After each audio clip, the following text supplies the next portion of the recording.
Good day, everyone. This week I got an idea to start a series in which I will be guiding you through my process of becoming an 1800 player. And I wanted to do it on ChessCube, but unfortunately my internet connection is not that good. So I'm going to be playing games on Facebook and reviewing them, analyzing them, and giving you tips and tricks on how to become an 1800 player, and also giving you insights in my process of becoming an 1800 player. And the benefits of playing on Facebook is it's strong opponents, and besides that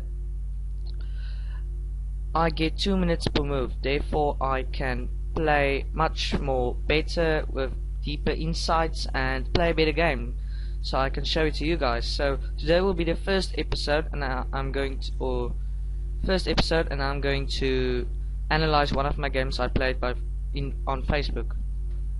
So the first game I'm going to be showing you, which I played on Facebook, is a game I played white, and I started the game off with e4. My opponent played c6, and this is known as the Caro-Kann defense, trying to clamp down on d5.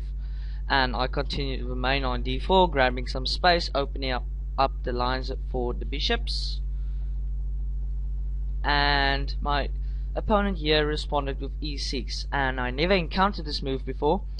And the best moves in this position is knight c3 and knight f3, which is normally just developing a knight and adding more intense pressure to the control of the center. But I had a different idea in mind, and I played d5, and the idea I had was to exchange pawns, and after the queen recaptured on d5, I would have gotten a normal position, an open position, where development would have flown naturally and I would have gotten a good position.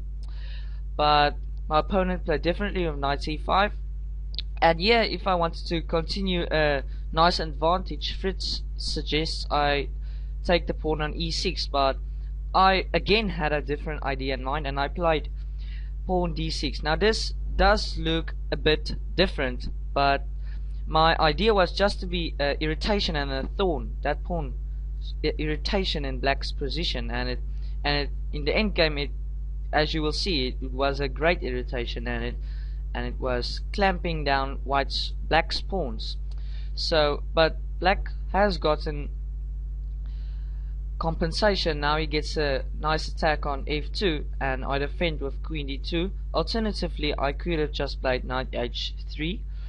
Now knight f6, and I play knight c3, defending the pawn, but also I have ideas of playing knight a4, which will be attacking the queen and the bishop and releasing some pressure on f2. So now the knight came down to g4 and adding more pressure to f2, so I have to defend with knight h3, the only move, and my opponent castled. And now it's time to release that pressure on f2 by playing knight a4. So the queen came to b4, and I capture on c5, and the queen recapture. So now I develop my bishop and also attack that attacking knight on g4, and he retreats to e5. So this opening the first 10 or so moves, it looks like I have a bit of trouble, but actually I do have a nice advantage here. In fact, Fritz scores this position in a 1.68 pawns, so it's still a nice advantage for me, even though it doesn't look so and plays so. So I continued with castling, and now my opponent played a blunder with knight c4.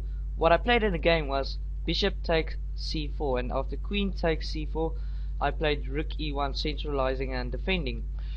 So, but the killer continuation is, let me pause the video, see if you can find the killer continuation. The best continuation is queen c3, and now the knight is pinned, and if black tries to defend with b5, the problem is d3. The knight can't move since the queen is pinned. If the queen takes this pawn, we end up a piece up. So unfortunately I didn't saw that move, and I'm quite disappointed I haven't shown that easy move to find. But anyway, after castling knight c4 and bishop takes, and yeah, with the recapture the queen was adding some pressure on e4, and I had to defend by centralizing my rook on the e file and defending. And now my opponent played knight a6, b3, kicking the queen around, and after queen b4 I decided to recapture the queen, and knight takes b4, and now the knight is obviously attacking the pawn on c2, and again my opponent gets a bit of tempo with the recaptures, and it's something I should have probably tried and avoided. But after b6 I felt my position is still good, and that pawn on d6 is just a monster. It's clamping down black's pawn storm ideas and just making life a bit hard for him in terms of development. So here I kicked the knight around on b4, and I thought the knight would move to a6, but now my opponent played the decisive mistake with bishop a6. And the idea was that if I would take the knight, he would take my rook, and obviously I wouldn't allow that. So I tucked my rook away, still the only square to defend c2. And the problem is now the knight has no squares, and the knight has to take a pawn, and my opponent actually manages to get 2 pawns for the piece.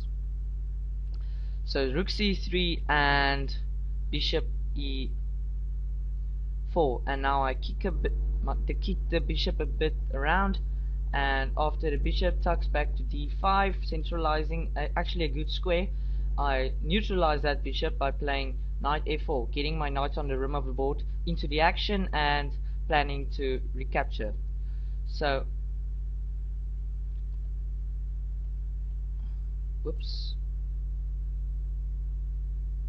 I apologize for that, my Fritz program froze there for a minute. So after I played knight f4 and he played rook e8, and I recaptured that bishop. And now the problem with capturing that bishop is now he gets some play on the e file, and I immediately neutralize that with rook e3.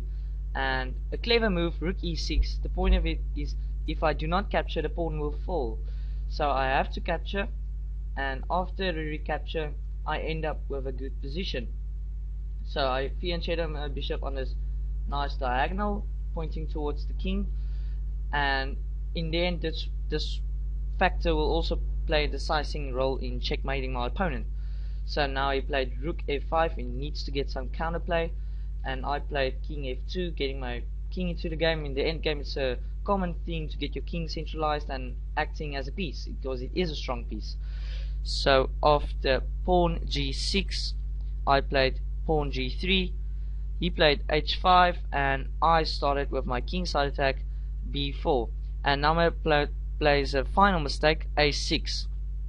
Now I had a sequence of moves which tears open the queenside with bishop d4, and after pawn b5, the only move to save the pawn, a4 opens and tears open the queenside. So the rook drops back, and I don't think that was the best move. The best move is actually e5, which gets some counterplay against the bishop. But nevertheless, after a takes b5, and obviously the a6 pawn must recapture, since if the c pawn captures on b5, the a pawn falls, and therefore I get an open file, and I immediately make use of that with playing rook a7. And if we can take a quick look at this position, we can see how effectively I'm dominating the dark squares around white's king, around black's pawn center, excuse me. So it's quite a nice position, and I'm currently putting pressure on this pawn on d7. So black has to defend, and now I continue with f4. His king drops back, I play king a3, and now his king plays to h6, sorry.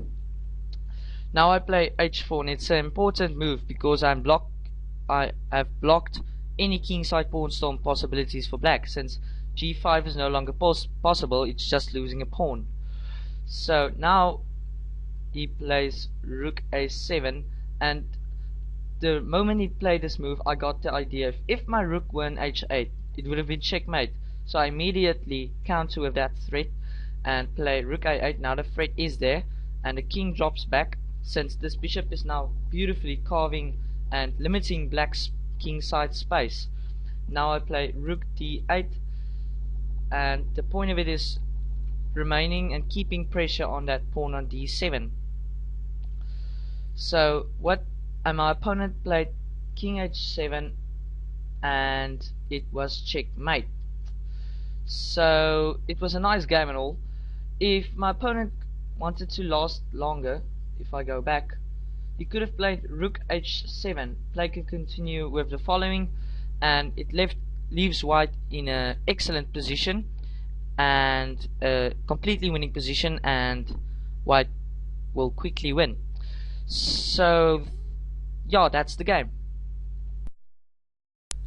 So currently my rating is at 1704, and subscribe to my channel to follow my videos in my journey to the 1800 rating. And I hope you have enjoyed this video, and I would appreciate if you could like this video, maybe future comment, subscribe, and I hope I'll see you next time. Goodbye.